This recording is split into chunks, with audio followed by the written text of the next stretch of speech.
How do you capture your audience's attention at the beginning of your speech or presentation? The moment you start to speak, your goal is to get the audience to put down their digital devices, stop their side conversations, lean in, and listen to you. The job of a speaker is to co-create a new reality between you and every member of your audience. That's what creates connection, and that's what leads to trust. But how do you do it? I will tell you how you don't do it. You don't do it when you start your presentation with thank yous. Thank you for being here, everyone. I know your time is valuable. I make sure that we'll use your time wisely. I know you have many choices of where you could be. I'd like to thank the people who came from the furthest. Who here came from the furthest? No. Everyone's still having their side conversations. Nothing you have said has captured their attention. Plus, because you've just started and you haven't built trust yet, your thank yous sound insincere. Put your thank yous at the end after you've already built trust. So let me show you some examples, some powerful examples of how you can capture your audience's attention.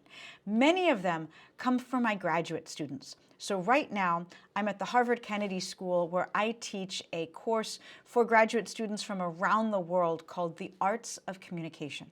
We are now halfway through that course, and I have since heard about 40 speech openers just in the past couple of weeks. What's worked? Here are some examples of what's worked. First, when the student came to the center of the room, put their microphone on, and then paused. They paused before they jumped in. They didn't jump in with, okay, so yeah, let's get started. They paused and they were present, and that made us lean in and listen to them. Secondly, they didn't start with thank yous. They didn't say, I'm going to tell you a story. They just dove into a powerful opening phrase. A few years ago, one of my students started her speech this way.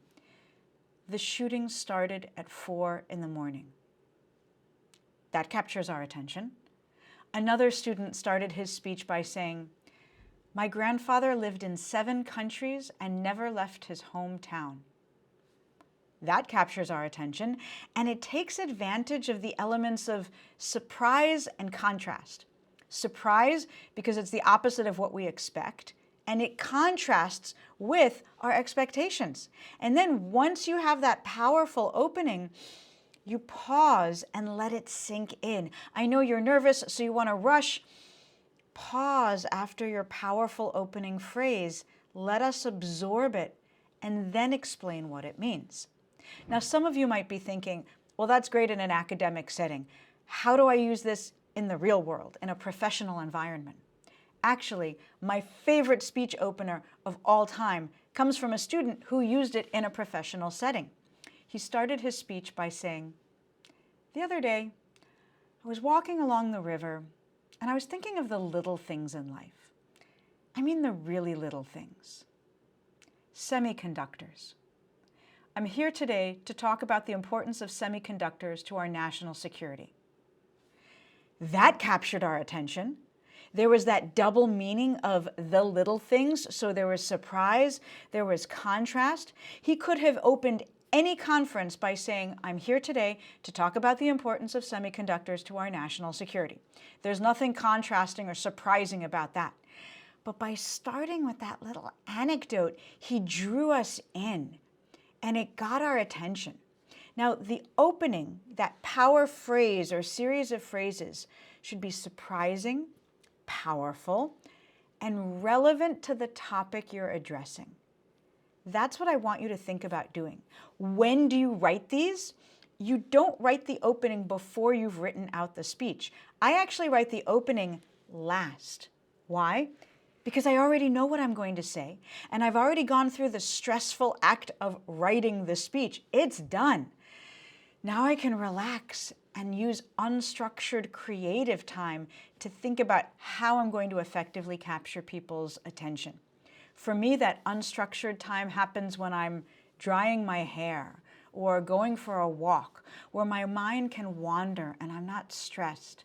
That's when creativity hits. So think about those mindless activities that you do and that unstructured time that you can use to be creative about how you're going to engage your audience.